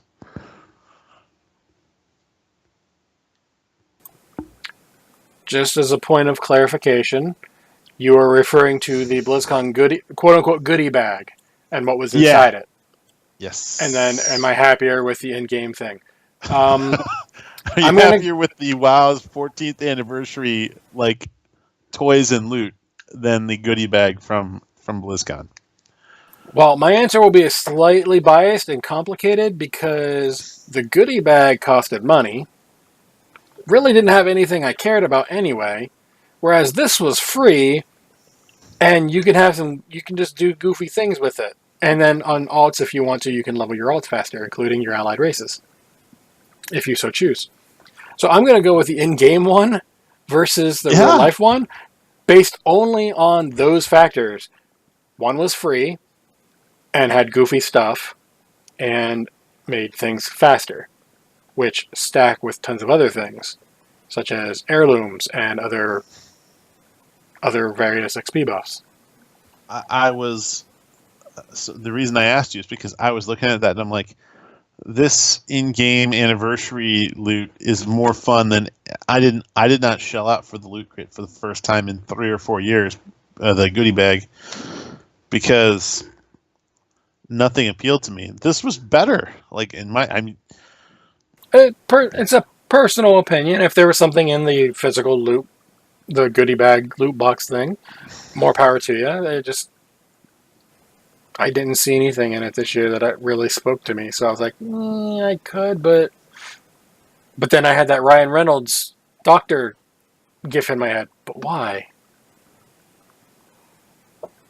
So, well, sure, you have to spend the time and energy to get gold, but my point is, I'm genuinely happier with the anniversary than I am with BlizzCon's goodie bag this year, which I passed on. Yeah, I mean, it is what it is. Moving on from corgi glasses. Corgi glasses are awesome, though. Corgi glasses. You remember at the Q&A for a while, they said, hey, we're going to answer some more questions? Yes. They finally got around to doing that. And I say finally because, What? I mean, it's been a massive 2 weeks. So holy crap. But here's the thing.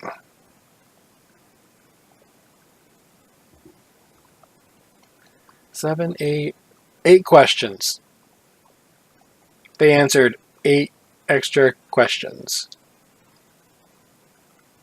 I don't know if it was a time thing or that was all they did. We got 8 more questions that answered. Mind you, we got a little more detail on some of these, but that's my issue is there was 8 whole questions, and I know there was more than 8 people in line. Let alone the questions they had already, like for Scott to ask if there was a minute for him to ask anything.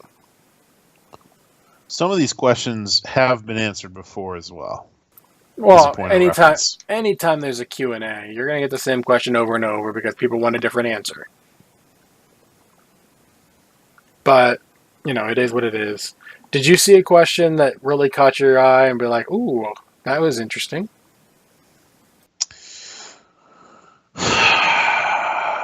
I didn't see anything new yet. I mean,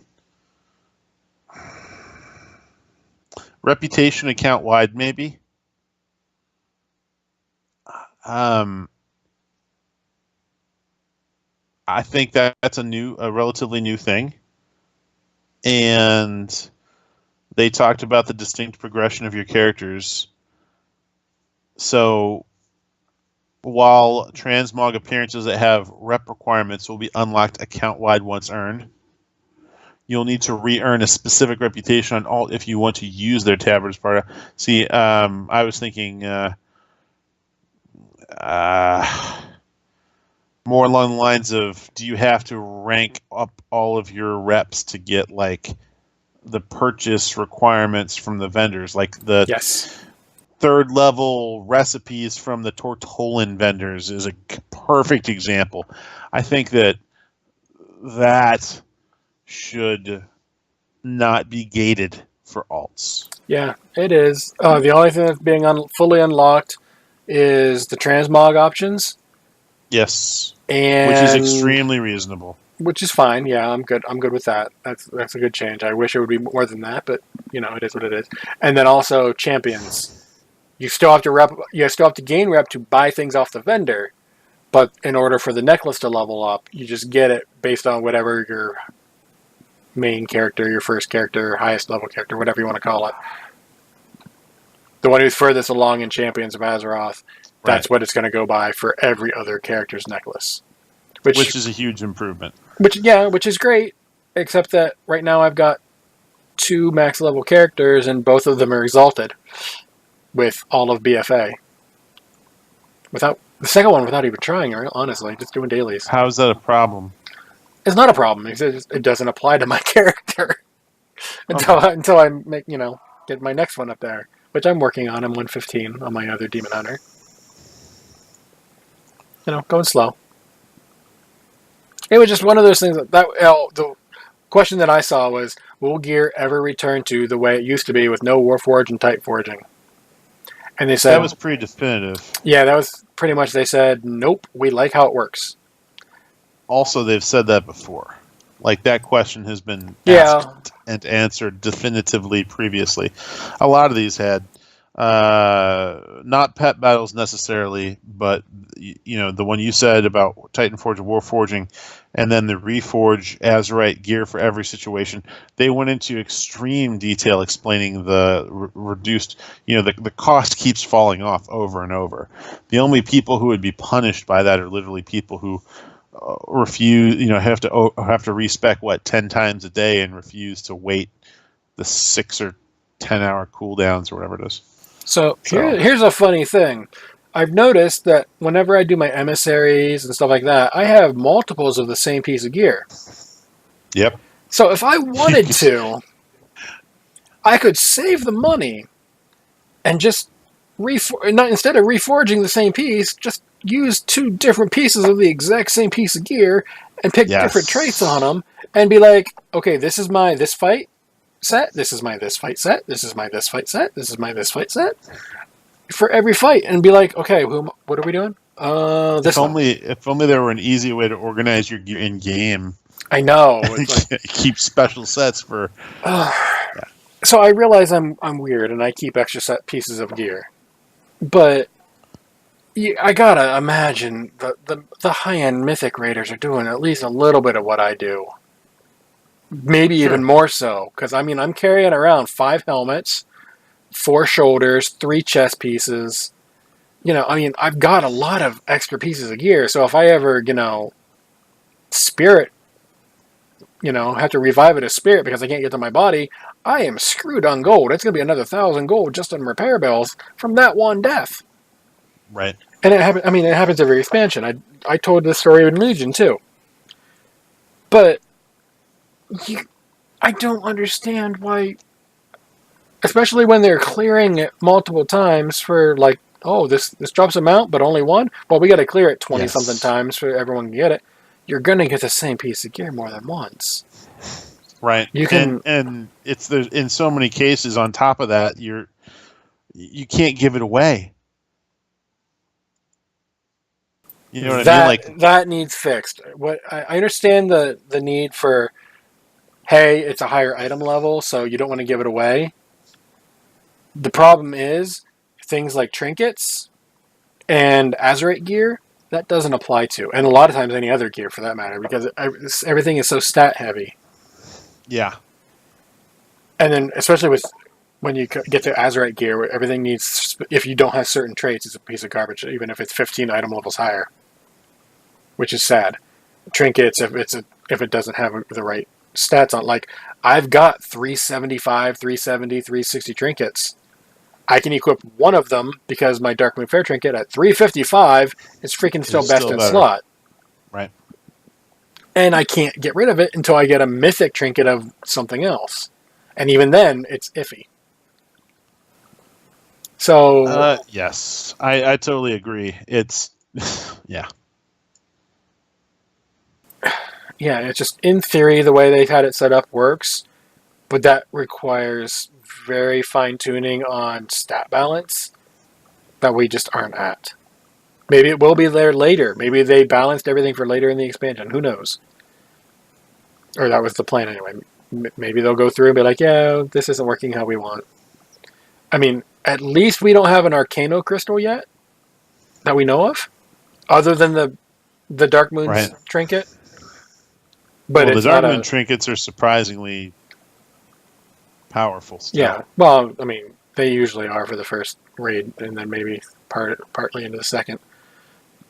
But what I mean is, there's one boss that has a 1% chance to drop this one item, and then you can get really lucky, and it'll Titan Forge up to the max level it can, and then you're set for the rest of the freaking expansion.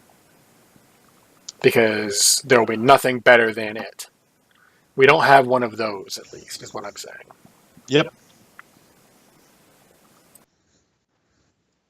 Well, again, like I said, in response to your question, that is something that I didn't think was new that caught my attention, but they're pretty definitive about what that means. I just keep hoping they get rid of Titan Forging.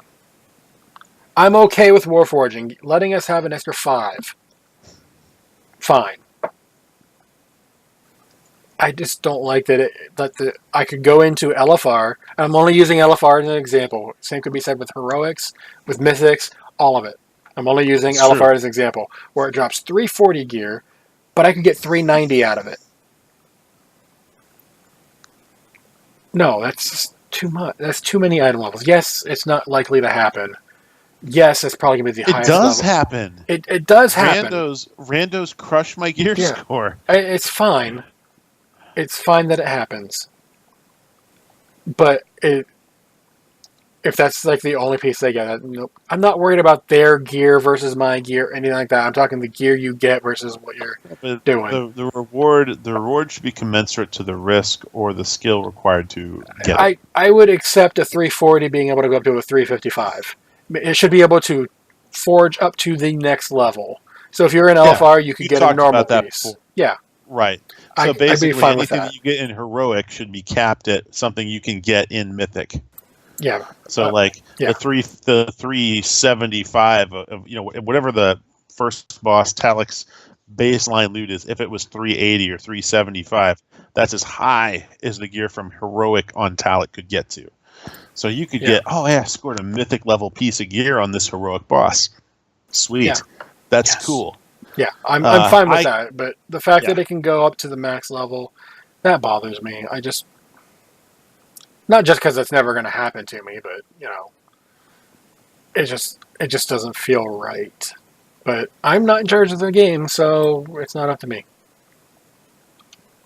So moving on, we're gonna have to cut a lot of this other stuff coming up because I want to talk about this. You pick and choose. I'll color. Yeah. So, for those of you who are paying attention, the title screen, which is back up on screen for those of you who are still here or still watching, is of the Wrathgate with a few added additions because, you gotta. So, Alex Asfrabiabi, I hope I said his name at least mostly right, has publicly come out and said Sylvanas ordered that crap to happen.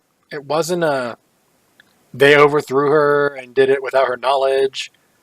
It was hey guys, go do that if you see the opportunity. Which, I don't know how I feel about that, because it feels in character to me. The fact that, based on what we knew then, would have been she lied to us, also feels in character to me. The burning of the tree felt in character to me. I don't have an issue. I don't see it as a retcon or anything. I see it as we're just learning more of the story. I mean, for a great analysis of this whole thing, Taliesin and Nevitel's video, they do a 23 some odd minute explanation of it. I think they did a good enough job that bared mentioning here. What do you think, Galv? So, first off, does everyone know what the Wrathgate scenario is, the Cimac or whatnot, right? And then, if they're listening to us, yes, they know what it is. Right. So then you go back and you say, what is Sylvanas' core motivation? For some reason, and we, I would say her one of her core motivation is to repopulate the Forsaken, right? Pretty much. Isn't that her, like, every time she does something stealthy, whether it's stealing? Okay, so at the time in Wrath, at least as we understood it, everything was kill Arthas. I don't care about anything else. End of story, kill Arthas. Right. And then whenever he did die, she threw herself off the top of his crown and didn't die. But now it's more of a... She's taking a interesting approach to world peace. If everyone is undead, they'll get along.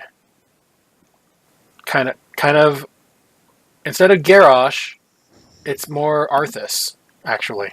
More Lich King. If everyone's undead, everyone will get along. So, as far as her getting everyone to get along, like she's suing for world peace via turning everyone into a Forsaken, that's a tortured way of going about it as a character motivation. But it seems to me like hey, if I meet my primary goal of repopulating the, being able to perpetuate my species, which right now is the Forsaken, and who knows why she took that approach, right? Like, is that really her true motivation there? Let's say it is. And let's Okay. say my interpretation is right. If everyone's dead, world peace. There is a inherent flaw to that plan. They are going to degrade over time anyway. Yep. Which means they're still going to go extinct. So you need alive people To to get more, repopulate, to to have make more alive people Forsaken. to make more Forsaken. All right. Forsaken don't reproduce on their Exactly. own in the absence of other species reproducing. Exactly. So Right. if my point of view there is right, or my interpretation of her point of view more accurately, then it's a flawed plan. Yeah, sounds like very Ultron-esque, right? Oh, hey, peace on Earth by killing everyone. I still So, say his plan would have worked, but that's another story. well, that's a different motivation. He's not trying to perpetuate the Forsaken, although similar sort of thing. So, But machines can make more metal to make more machines. Forsaken correct. cannot make more Forsaken without living people. To corrupt, right? So, with regards to whether or not she's determined to achieve her goals at any cost, retconning that back to Wrath, I find it a stretch. It could be an interesting plot development, but I think it. See, I'm of this opinion that Sylvanas is one of the most intriguing characters going right now, in absence of Green Jesus. You know, since Green Jesus was interesting, now it's pretty much Sylvanas. No one gives a crap about Anduin or his motivations or his, Anduin's not going to be the boss of a upcoming raid. Well, no, I will give you that no one cares about Anduin. All right. Okay. I will not say that he will not be a boss because I just have this weird feeling something weird is coming, and while it may not be actually him, we're gonna fight him. Okay. All right. So maybe he gets old godded or something. Who knows? I was But thinking more about a fake, but yeah. or a fake. That would be good. That would be totally Twilight Ambush. All right. So Sylvanas' motivations, I think, have in the past made her one of the most interesting characters to debate around, and to cheapen it with this, like you said, it's got a plot hole as big as the maelstrom. Like, if you if you turn them all into Forsaken, there ain't nobody left, and the Forsaken eventually, burn out anyway. So, I mean, it might take a really long time, but eventually. well, just imagine. But I don't see it. And, Yeah, but again, I don't see it as an actual retcon. I just think of it as we're learning more of the actual story. Yeah, but she's smarter than that. She told he said this out of game. So in game, we still think she got, they overthrew while she was gone, and they did it on their own. Where outside of game, we know what actually happened, kind of thing. It's kind of like out of game, we know that the Void Lords exist, and in game we don't. Okay. That kind of thing. So we're just learning more of the story out of game, where in game she lied to us, but we don't know it about the Wrathgate. Is what I'm looking at it as. What about also? How about this? What if Afrasiabi is lying? They don't tend to lie because they tend to get called on it, and right now Blizzard needs all the positive PR they can get.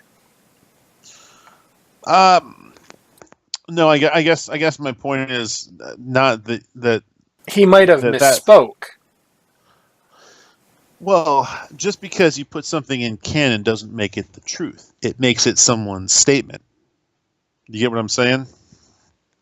So if you use this extra game or outside of game commentary or chronicling or however you want to go about it to put a new spin on that, doesn't necessarily mean it has to be the truth of the matter. It could simply be that person's recollection, spin, or intentional lie about the history. Okay, well, again, I'm not going to say he lied to us because that would just look really bad, especially right now with PR not being where it needs to be. Cough, thanks, Diablo. But Yeah. But I will say it's possible he misspoke. It's being misinterpreted. Yes. Again, I don't see it as a retcon or even a negative thing. It totally feels normal that she would do that because she wanted rid of Arthas. Mm-hmm. It feels completely normal for her to lie to us about it and say, no, they did it. Chat, and Alessander in particular, is bringing up that Putris never said a word about her whenever we went there to kill him. Right. Maybe he's a Sylvanas fanatic. Like, she told him to do this. He's going to go do it. He's not going to, he's not going to offer her up because in his eyes, that would, that's his queen. He's doing what he wants or what she wants.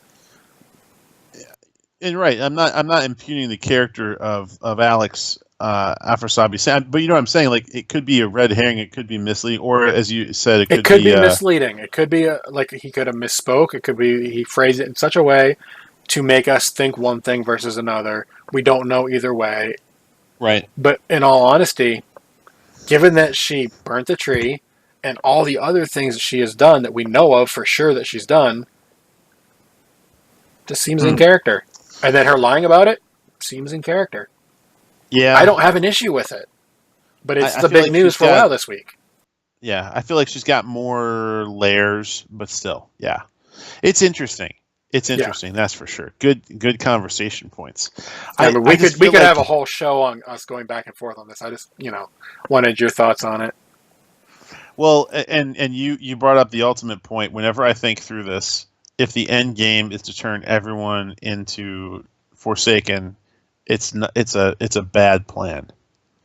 So, yeah. Well, it might be a great plan. It's a bad goal. It's a goal you end up losing. Right. But the plan, if you manage to do it, it was a great plan. It absolutely worked. Yes. For a while. Yes. That while might be a long time, but for a while. But we have been going for 2 hours. I'm sure you have other things you need to do, so I'm going to cut off the WoW stuff there. All right. We had other things. We were going to talk about some non-spoilery stuff. We'll cover those next week. I will highlight this in my notes here so I know to do that. Bing. How about this? How about whoever we can see whoever retweets their favorite clip of the episode, or whoever tweets their favorite clip of this episode, we can, and then you tag Epic Fail Podcast. If it's not that on what is it on Twitter, Draven? Twitter is, I'm going over just to make 100% sure so I don't screw it up. Podcast Epic Fail, which is what I was going to say, but I wanted to be 100% because some things is one, some things is another. Tweet when it comes out, tweet your favorite clip of this episode, and at Podcast Epic Fail, right? Yes. And whoever is interested in doing that will rando a winner out of that before next weekend and get them a Wampus. Yes. Is that his name? It's Wampus. Next weekend, with it being Thanksgiving, we don't know if we're having a show yet. I will have a deadline for the tweet clips. Yeah, well. You have until before the show would start next week. Well, you have until Friday next week. There you go. The day after Thanksgiving. You have until Black Friday to send a clip. Galv and I will pick. His say will go higher than mine because he's the one actually doing the donating. Yeah, but it'll be fun. Yeah, he gets 2 votes. I get 1 vote. So basically, whatever he says goes. But yeah, so the show will be officially posted tomorrow for patrons and Monday morning for. When I say morning, probably afternoon. Morning for me. Early Monday afternoon for non-patrons over on YouTube. Define the show. From start of the show, the opening credits, to when we end, which will be in about 3 minutes or so, depending on how long shoutouts go. Galv, do you have any shoutouts? How do people contact you, etc., and so forth? Galvnid Online is my Twitter handle, and twitch.tv/Galvnid. You can find me in all manner of Discord channels, online games, mobile games, whatever it is. If you see Galvnid, that is almost certainly me. Shoutouts this week. Damn, the fire department is on fire. We need to stop, drop, and roll. But congratulations. We hit our AOTC goal, right? And we have downed mythic bosses, which puts us in some pretty rare company again for our casual group. So that's my shout out. Hell of a job, and that includes you too, Draven. How about you? How do people get a hold of you, and do you have any shout outs? People will get a hold of me either on the Epic Fail Twitter, which is Podcast Epic Fail, my own personal Twitter, which is the one I check a lot more regularly, although I do get notifications on the show one. At Draven Dresden. You can send me an email. I don't know why you'd want to do that. Twitter's just way easier, honestly. That's the way you'd get a hold of me. As for shout-outs, I have a few. Number one, I'm going to give as normal, semi-normal, to Alessander for sending us stuff, even though we don't always use all of it. We do read it. So thank you. We'll cover more of it at a time. We skipped some of this week because we knew how much we had to do. Second shout out will be to Galv for missing raid on Wednesday. We pretty much one shot everything up till Mithrax or Gahoon. That was a sarcasm, I know. It was meant to be funny, and you knew that, so it's okay. All good. Yeah. Third shout out is going to be for the people who helped me with the last couple shows, which were Ali Andrus and Wicked Kitten. I mentioned it multiple times during the show, but Ali in particular, I got to bounce out some ideas off of her about scoring things, so that was really nice and helpful. And made sure that I wasn't cheating, even though there was no chance I was going to cheat anyway. I was trying not to win with the scoring, but it just didn't work that way anyway. I did it, so those are my shout-outs outside of, you did the raid teams and all that. The Frog Pants team for letting me tag along, even though I seem to be one of their top DPSs. As I told them, blame the class, not the player, because the player's not that good. But yeah, it's been fun over there too. Especially getting to raid on a Horde character again, because that's where I started. Alright, well, that's that. Things I do have to mention before we get out of here. We have a Patreon, patreon.com/podcastepicfail. If you want to send $1 a month, $2 a month, $5 a month, it goes all the way up. I checked it recently. It goes up to $50. Not that anyone's going to do that, because that's just crazy. It keeps the lights for the show on, honestly. Like that light right over there, you can't see, that's covering half my face. Make it bright over there. That it's definitely helping keep that light on. Ow, that I've got you in a small screen and that's hurting my eyes, Galv. But yeah, it's helpful beyond what you know, and it's always appreciated. I'll look at you like you're crazy, but I'll say thank you anyway.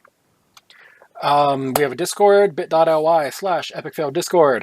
Come say hi. You'll get to see some people. A lot of people will advertise their shows. So if you like what we do, there's some other people may or may not do it better. I know one in Zeph does her blog. She advertises it there. So that's pretty impressive. It's a good blog. She has an extensive blogging data out there, which is good reads. Yeah, there's that. I know Frasley does his thing with his shows.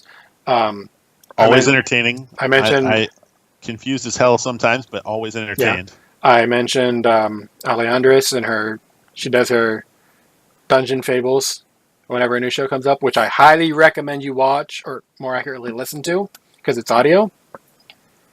And I can't wait for this next one because I know where it's covering, because we just did Skullomance, which means Strathholm is next. And I'm like, that's one of my favorite And dungeons. there's some really cool Strathholm stuff happening I too. know. So Yeah, it's fun, and I can't wait. love it. Yeah. So yeah, among normal conversations that are in there too. So just some things.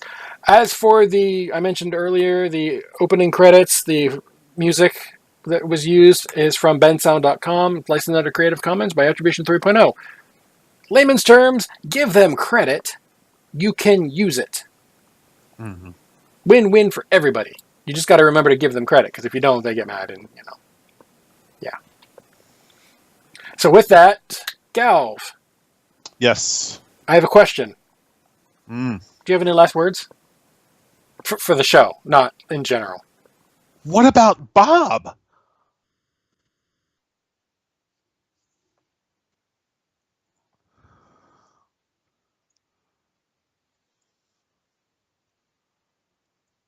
That's also my recommendation for show title. Okay, that's fine.